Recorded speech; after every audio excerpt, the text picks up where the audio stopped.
안녕하십니까. 암호화폐 정보를 전달해드리는 닥터 비트맨입니다. 화요일에 아침이 시작이 되었습니다. 어떻게 편안한 밤 잘 보내셨나요? 현재 암호화폐 시장의 가격 전반적으로 전날 대비 소폭 하락을 하고 있습니다. 시가총액 1위의 비트코인의 경우는 전날 대비 3.31% 하락하며 2415달러를 나타내고 있는데요. 2위의 이더리움의 경우 또한 3.83% 하락을 했습니다. 1137달러대. 리플 XRP의 경우는 1.02% 하락하며 0.32달러, 파리의 에이다의 경우는 4.37% 하락하면서 0.44달러를 나타내고 있습니다. 현재 비트코인의 도미넌스, 이더리움의 도미넌스 어제와 크게 다르지 않습니다. 각각 42.9%와 15.2%를 나타내며 여전히 강력한 시장의 지배력을 나타내고 있는데요. 이제 지난 새벽간의 나스닥의 경우는 참 아쉽게도 3대 지수 모두 하락 마감을 하였습니다. 이제 다우 지수가 0.52%, S&P 500 지수가 1.17%, 나스닥 지수가 2.26% 하락하면서 거래가 마감이 되었는데요. 현재 이 하락에 대해서 많은 이야기들이 나오고 있습니다. 일단 첫 번째로 왜 하락을 했는지, 현재 암호화폐 시장 미 증시 모두 위험 자산군이 하락을 하고 있죠. 이에 대한 첫 번째 소식으로 이 소식이 나왔습니다. 바로 중국 상하이에서 BA.5 변이 첫 발견했다. 당국이 초비상에 걸렸다라는 내용이 나왔습니다. 이제 상하이에서 스텔스 오미크론보다 더욱 강력한 변이 바이러스가 발견되어서 방역 당국에 비상이 걸렸다고 합니다. 이제 얼마 전 여러분들도 아시다시피 중국이 방역 수위를 좀 낮췄죠. 하지만 이에 이제 다시 한번 봉쇄되는 것이 아니냐 하는 목소리들, 움직임들이 나오고 있는데요. 이제 이 변이 바이러스가 중국에서 발견된 게 처음은 아니었다고 합니다. 앞서서 시안에서, 그리고 이어서 베이징, 텐진에서까지 이 변이 감염자가 속출을 했는데, 이에 방역 당국은 해당 지역을 이제 중심으로 준봉쇄 수준의 고강도 방역 태세에 돌입한 상황이다 언급을 하고 있습니다. 이제 전파 속도가 무려 35.1%나 빠른 것으로 나타났는데, 이제 강력한 면역 회피 능력도 가지고 있어서 코로나19의 재확산에도 영향을 미칠 수 있다 이야기가 나왔습니다. 이제 슬슬 대한민국에서는 끝나가는 듯 보이는 이 코로나 사태가 중국을 시작으로 다시 한번 또 시작이 되는 것이 아니냐. 정말로 경기 침체에 이제 안 그래도 안 좋은 경제 상황 속에서 중국의 공급망이 다시 한번 막히면서 스태그플레이션으로 훨씬 더 깊게 이제 빠지는 것이 아닌가 하는 우려 속에 현재 가격이 하락하고 있는 것이 아닌가 싶은데요. 예, 이제 한 가지 또 나온 게, 중국의 경우는 현재 폭염에 불타고 있다고 합니다. 이에 이제 앞으로 10일간 폭염이 지속될 것으로 예상을 하고 있는데, 이에 따라서 전력 소비량 또한 급증하며 일부 지역은 전기요금을 인상하였다고 합니다. 이에 이제 농산물의 수확량도 감소가 되면서 인플레이션에, 안 그래도 안 좋은 인플레이션에 부채질을 하는 것이 아니냐 하는 우려 또한 나오고 있죠. 또한 이제 내일의 경우는 미국의 소비자 물가 지수 CPI 지수가 공개가 되는 날이기 때문에, 이에 따라 변동성이 여러 가지 이제 요인들이 합쳐져서 좀 확대가 되고 있는 것이 아닌가. 특히나 이제 하방 압력을 좀 가하고 있다라고 볼 수가 있을 것 같습니다. 예, 암호화폐 시장이 또 전반적으로 여태까지 보여줬던 모습들이 그렇게 좋은 모습을 보여주지는 않았기 때문에 부정적인 언급들도 나오고 있습니다. 이제 영국의 중앙은행이죠. 영란은행의 총재에게서 한 번 더 이야기가 나왔는데, 이 영란은행의 총재가 무담보 암호화폐는 리스크가 좀 매우 큰 것 같다라는 이야기를 했다고 합니다.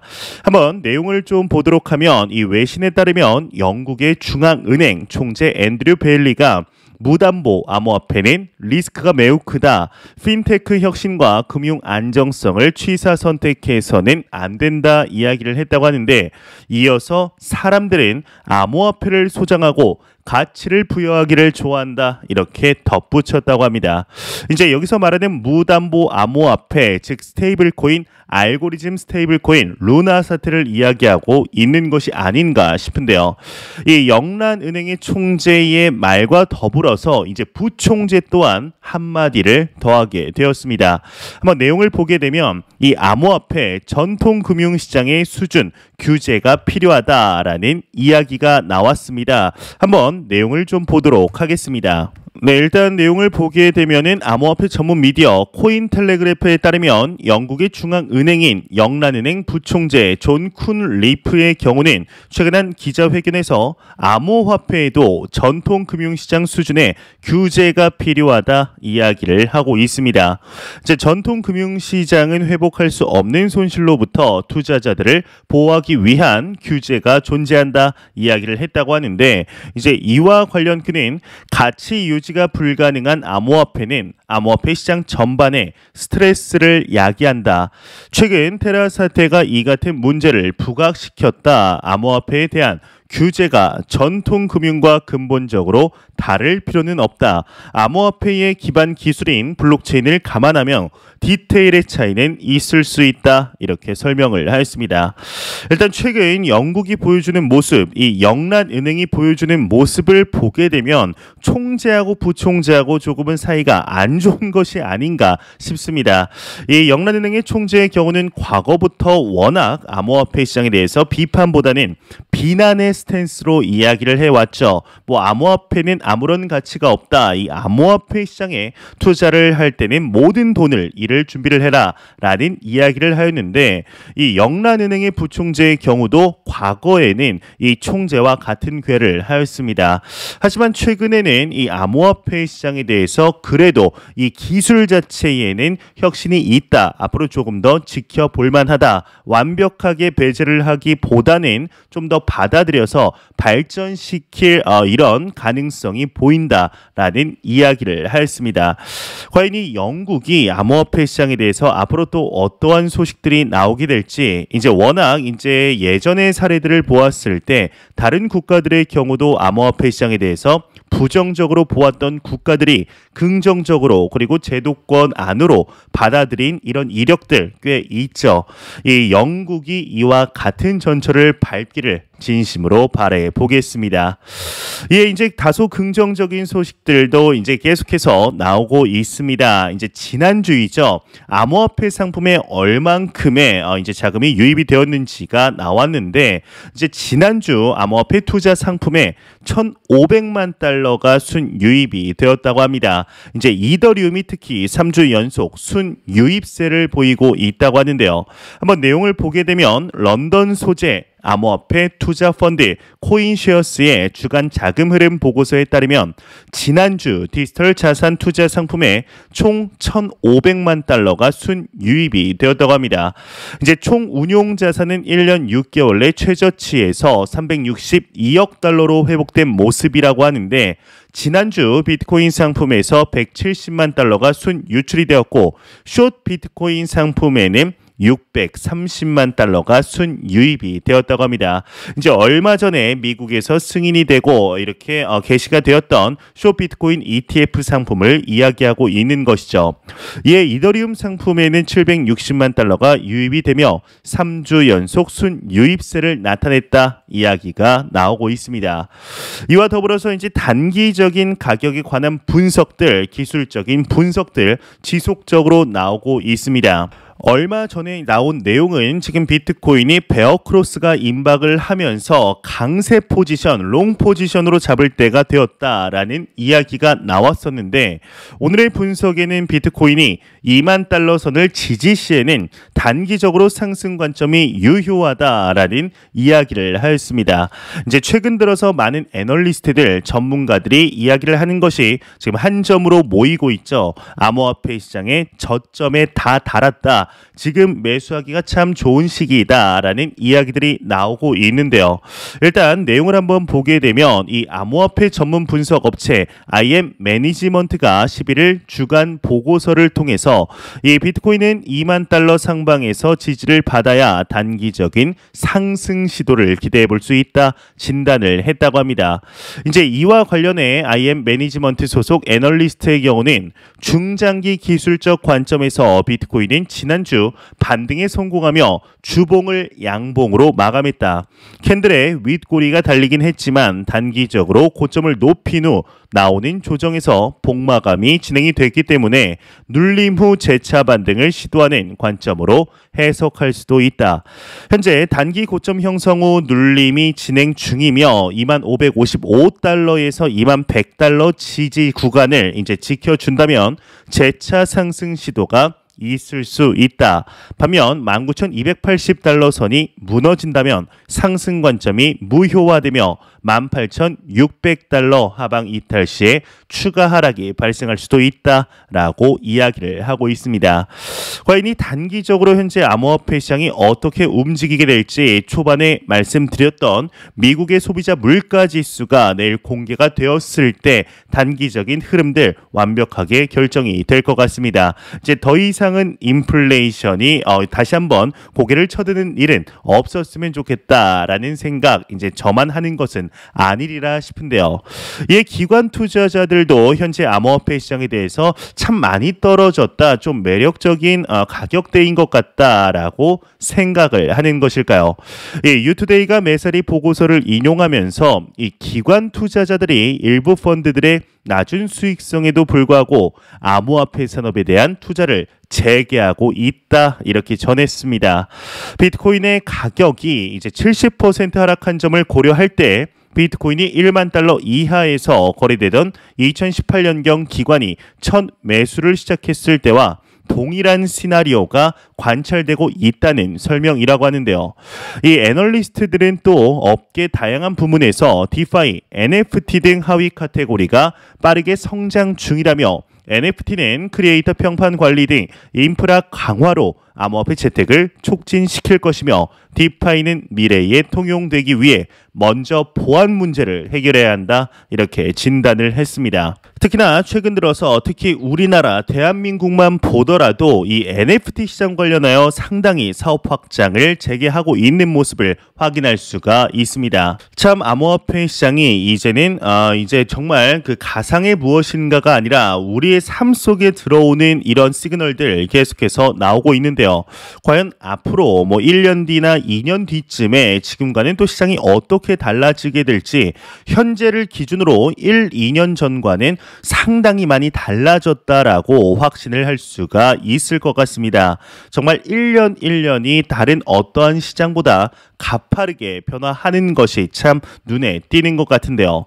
이러한 소식과 더불어서 최근 들어서 이제 채굴 수익이죠. 암호화폐 시장에서 가장 전선에 있다라고 보는 사업자들, 이 채굴 사업자들의 수익성이 오히려 안 돌리는 것이 나을 정도로 상당히 낮아졌다라는 소식 심심치 않게 확인할 수가 있었습니다. 이에 지난 5월에는 채굴업자들이 채굴한 100% 비트코인을 모두 팔아버렸다라는 소식까지 나오면서 6월, 7월에는 뭐 120%, 150% 채굴한 비트코인뿐만 아니라 보유하던 비트코인까지 모두 현금화했다라는 소식들도 연이어 나왔었는데요. 하지만 이에 오늘은 조금은 다른 소식이 나왔습니다. 이 그리폰이라는 곳에서 소식이 나왔는데 지난 6월에 71개의 비트코인을 채굴했는데 채굴 업계 위기를 오히려 기회로 사용하고 있다라는 내용이 이제 이야기를 했습니다. 한번 내용을 보게 되면 이 암호화폐 채굴 업체 그리폰 디지털 마이닝이 6월 실적을 발표하면서 유연성 있는 운영 전략을 펼친 결과 지금의 시기를 기회로 사용할 수 있게 되었다 전했다고 합니다. 이제 6월 그리폰은 71BTC를 채굴하였는데 이는 전월 62BTC 대비 약 15% 증가한 수치이다. 업체는 최근 비트코인 가격이 하락하면서 지나치게 공격적인 비즈니스를 펼친 일부 기업이 어려움을 겪고 있다. 반면 그리폰은 지금을 기회로 사용할 수 있는 위치에 있다라고 전했다고 하네요. 최근에 이제 나온 소식들을 보았을 때 이 채굴 업체, 채굴 산업만큼은 참 힘든 소식들, 어려워 보이는 소식들이 반복적으로 나왔습니다. 참 근래에 나온 채굴 소식 중에는 그래도 좀 반길 만한 소식이지 않을까 싶은데요. 암호화폐 시장이 좀 빨리 회복을 해서 이 채굴 산업뿐만 아니라 암호화폐 산업 전반적으로 상승세, 회복세, 파이가 커지는 이런 모습들 하루빨리 보기를 진심으로 바래 보겠습니다. 이와 더불어서 이제 스위스의 우체국 은행에서 소식이 나왔는데요. 2024년까지 이제 앞으로 2년 뒤죠. 암호화폐 거래와 커스터디 서비스를 제공할 계획이다라는 것을 발표하였습니다. 이제 스위스의 경우는 이제 전 세계에서 암호화폐 시장하면은 손에 꼽힐 만큼 친화적인 국가이죠. 한번 내용을 보게 되면 이 스위스 우체국 은행인 포스트파이낸스가 2024년까지 암호화폐 거래 및 커스터디 서비스를 제공한다 발표를 했다고 합니다. 이 포스트파이낸스 측은 사용자 수요 증가에 따라 거래 및 커스터디 서비스를 출시, 암호화폐 진입을 확대할 계획이라고 하는데 고객들은 시장에 직접적으로 접근하길 원한다. 지난 18개월 동안 암호화폐 관련 제도화가 증가한 것을 감안할 때 지금이 이상적인 시기라고 판단되었다 이야기를 하였습니다. 현재 이러한 소식들, 암호화폐 시장이 지지부진한 모습들, 파이가 줄어듦에도 불구하고 우리나라뿐만 아니라 전 세계의 다른 국가들, 미국이나 유럽, 독일, 스위스 이러한 국가들에서 암호화폐 시장을 받아들이려는 모습들이 나오고 있습니다. 과연 이러한 모습들이 계속해서 나오는 이유가 무엇일까요? 암호화폐 시장이 도박이다, 투기다, 그리고 루나 쇼크로 인해서 암호화폐 시장의 신뢰도가 엄청나게 하락을 했음에는 부정할 수가 없지만 이러한 기조들이 있음에도 미래 가치적으로 보았을 때 암호화폐 시장이 훨씬 더 커질 수밖에 없다라는 것을 명확하게 안다는 이런 반증이지 않을까 싶습니다. 참 기대가 되지 않으신가요? 3년 뒤 과연 이 시장이 얼마나 성장을 하게 될지 충분히 기대해 보아도 좋지 않을까 하는 생각이 드네요. 이러한 소식과 더불어서 최근 암호화폐 시장을 제도권 안으로 들으려는 이런 모습들, 규제적으로 좀 완비를 하려는 모습들이 나오고 있습니다. 이제 얼마 전에는 미국의 재무부에서 암호화폐 시장에 대한 규제 프레임워크를 공개하였다라는 소식 또한 나오게 되었는데요. 이에 오늘 같은 기회를 하는 소식이 나오게 되었습니다. 이제 금융안정위원회에서 10월 글로벌 암호화폐 규칙을 제안하겠다라는 이야기를 하였는데 일단 10월이면은 지금으로부터 3개월 뒤인 시간이죠. 정말 얼마 남지 않은 시간인데요. 한번 내용을 보게 되면 글로벌 금융 시스템을 모니터링하고 권고하는 국제기구인 금융안정위원회 FSB가 오는 10월 암호화폐 글로벌 규칙을 제안할 것이다 이렇게 밝혔다고 합니다. 최근 시장 혼란으로 암호화폐의 투기적인 성격을 규제할 필요성이 이제 제기되었기 때문에라고 이야기를 하고 있는데 이어서 시장 참여자의 실패는 시장 신뢰를 위협하는 것 외에도 암호화폐 생태계의 다른 부분에서도 리스크를 빠르게 전이할 수 있다라고 지적을 했다고 합니다. 또한 이제 스테이블 코인을 지불 수단으로 사용하려면 강력한 규제를 받아야 한다라고도 강조를 했다고 하는데 이 FSB 금융안정위원회는 G20 국가의 규제기관, 재무부 및 중앙은행 관계자들로 구성이 되어 있다 이야기를 하고 있습니다. 정말 이번 연도가 이제 반년도 남지 않았는데 이 반년도 남지 않은 시간 동안 암호화폐 시장에 대한 규제적인 부분 이러한 문제점이 빠르게 자리를 잡을 것으로 보입니다. 이제 매 영상 말씀을 드렸지만 디테일한 부분은 이번 연도 안에 마무리되기는 다소 무리가 있는 것이 사실입니다. 이제 내년이죠. 2023년 안에는 충분하게 마무리가 될 것으로 보이는데요.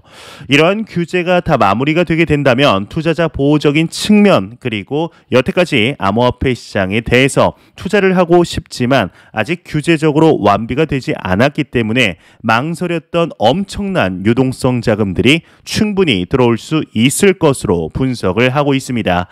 이에 지금의 암호화폐 시장의 규모와는 상당히 질적으로도 양적으로도 다른 새로운 시장으로 변모할 것으로 100% 확신하고 있는데요.